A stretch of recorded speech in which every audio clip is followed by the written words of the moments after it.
keseimbangan ekonomi dua sektor. Nah, dua sektor di sini adalah sektor perusahaan dan sektor rumah tangga. Sebelum saya menjelaskan lebih lanjut, alangkah baiknya saya menjelaskan dulu siklus dari perekonomian dua sektor ini. Jadi, pertama, sektor perusahaan itu membutuhkan salah satu faktor produksi, yaitu tenaga kerja, ke sektor rumah tangga. Nah, otomatis rumah tangga itu mendapatkan upah kan dari sektor perusahaan tadi. Nah, upah tadi mengalir ke dua aliran. Aliran yang pertama adalah ke sektor perusahaan lagi. Untuk apa? Untuk memenuhi kebutuhan konsumsi dari sektor rumah tangga itu sendiri. Dan aliran yang kedua, upah tadi itu ditabungkan ke lembaga keuangan. Nah, oleh lembaga keuangan, uang tadi itu dipinjamkan ke berbagai pihak. Salah satunya itu adalah pihak investor. Nah, oleh investor diinvestasikan ke perusahaan. Nah, kurang lebih seperti itu siklus dari perekonomian dua sektor. Hubungan antara konsumsi dan pendapatan. Seperti yang bisa kalian lihat di sini ada sebuah tabel. Nah, dari tabel ini ada 3 bahasan yang bisa dibahas.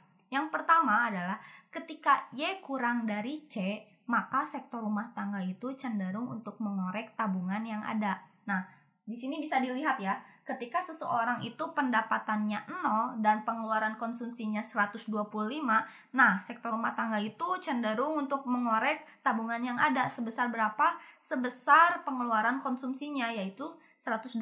Makanya di sini S-nya itu minus 125. Lalu yang kedua, ketika pendapatan seseorang itu naik, nah pengeluarannya juga cenderung naik. Contohnya di sini.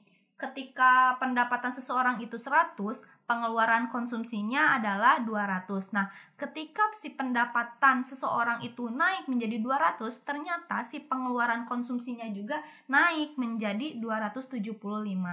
Lalu yang ketiga adalah ketika Y lebih besar daripada C, maka sektor rumah tangga itu cenderung untuk menabung. Contohnya di sini, ketika seseorang itu pendapatannya 600 dan pengeluaran konsumsinya adalah 575, otomatis ada sisa kan 25. Nah, si 25 itu ditabungkan dengan mengkonsumsi dan menabung. Nah, di sini kita bakal ketemu sama MPC, MPS, APC, dan APS. Apa itu MPC? MPC itu adalah perbandingan antara pertambahan mengkonsumsi dan pertambahan pendapatan. Nah, rumusnya itu adalah MPC sama dengan delta C per delta Y. Sedangkan MPS itu adalah perbandingan antara pertambahan menabung dan pertambahan pendapatan. Rumusnya itu adalah MPS sama dengan delta S per delta Y. Lalu bagaimana penerapannya dalam mengerjakan soal? Di sini ada contoh tabel. Di sini MPC dan MPS-nya masih kosong kan? Jadi kita isi bersama-sama. Untuk kolom pertama kita kosongkan karena pembaginya itu 0, otomatis hasilnya itu bakal 0 kan? Lalu langsung saja ke kolom kedua. Nah, untuk MPC-nya, delta C-nya berapa? Pertambahan dari 125 ke 200 itu berapa? 75. Nah, sekarang yang Y-nya, pertambahan 0 ke 100 berapa? 100. Nah, lalu dibagi 75 dibagi 100 sama dengan 0,75. Sekarang yang MPS-nya. Sama MPS juga cara pengerjaannya seperti itu. Cuman yang dilihat itu bukan mengkonsumsi tapi menabungnya yang S. Di sini pertambahan dari min 125 ke min 100 berapa? 25. Lalu pertambahan Y-nya dari 0 ke 100 berapa? 100. Jadi 25 dibagi 100 sama dengan 0,25.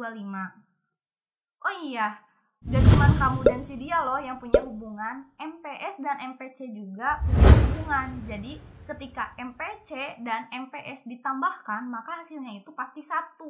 Nah, contohnya di sini. Tadi kan udah ketemu tuh MPC sama MPS. MPC-nya 0,75, MPS-nya 0,25.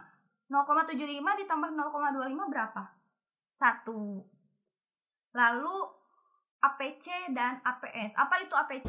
APC itu adalah perbandingan dari tingkat mengkonsumsi dan tingkat pendapatan. rumusnya itu adalah APC sama dengan C dibagi Y. Sedangkan APS adalah perbandingan antara tingkat menabung dan tingkat pendapatan. Rumusnya itu adalah APS sama dengan S dibagi Y. Lalu bagaimana cara penerapannya? Langsung saja ya. Seperti biasa kolom pertama itu dikosongkan saja. Lalu APC itu kan rumusnya adalah C per Y. Di kolom kedua C-nya 200, Y-nya 100. Langsung dibagi saja. 200 dibagi 100 sama dengan 2. Nah, untuk APS-nya juga sama, tapi yang dilihat yang S-nya kan. Untuk S-nya berapa? Min 100. Untuk C-nya adalah 100. Jadi min 100 dibagi 100 adalah 1. Nah, sama halnya dengan hubungan antara MPC dan MPS. Nah, APC dan APS juga kalau ditambahkan pasti hasilnya 1. Di sini saja 2 ditambah min 1 hasilnya adalah 1. Persamaan fungsi konsumsi dan tabungan. Yang pertama itu yang konsumsi dulu. Jadi, persamaan dari konsumsi itu adalah C sama dengan A ditambah BY. A di sini adalah C ketika Y sama dengan 0. Sedangkan B di sini adalah MPC-nya. Contohnya begini. Tentukan persamaan C dari tabel berikut. Nah, tadi kan A-nya itu C ketika Y sama dengan 0. Nah, di sini ketika Y 0, C-nya berapa? 100. Kita tulis 100. Lalu B-nya itu adalah MPC. Kalian masih ingat kan rumus MPC itu berapa? Bagaimana? Nah, jika dihitung MPC-nya itu adalah 0,75. Nah, jadi keisi deh C-nya itu adalah 100 ditambah 0,75Y. Nah, sekarang yang tabungan. Tabungan itu fungsinya persamaannya adalah E sama dengan min A ditambah dalam kurung 1 dikurangi B dikali Y. A-nya masih sama ya. C ketika Y sama dengan 0, B-nya juga sama MPC. Nah, kita langsung masukkan saja. Min A berarti min 100. Lalu dalam kurung 1 dikurangi B-nya berapa tadi? 0,75. 1 dikurangi 0,75 adalah 0,25. Jadi persamaan S-nya itu adalah min 100 ditambah 0,25Y. Cara menentukan keseimbangan perekonomian dua sektor. Nah, caranya itu ada dengan 2 cara atau dengan 2 pendekatan. Pendekatan atau cara yang pertama adalah dengan cara pengeluaran dan penawaran agregat. Nah, pengeluaran dan penawaran agregat ini rumusnya adalah Y sama dengan C ditambah I atau Y sama dengan konsumsi ditambah investasi. Nah, sedangkan yang kedua adalah pendekatan suntikan bocoran. Nah, pendekatan ini rumusnya adalah S sama dengan I atau tabungan sama dengan investasi. Ya, buat teman-teman terima kasih yang sudah menonton video ini. Jangan lupa di like, di komen, dan di share video ini. Dan tidak lupa juga di subscribe channel ini karena subscribe itu gratis guys. Gratis, ayo buruan subscribe sekarang juga. Saya hitung 1, 2, 3.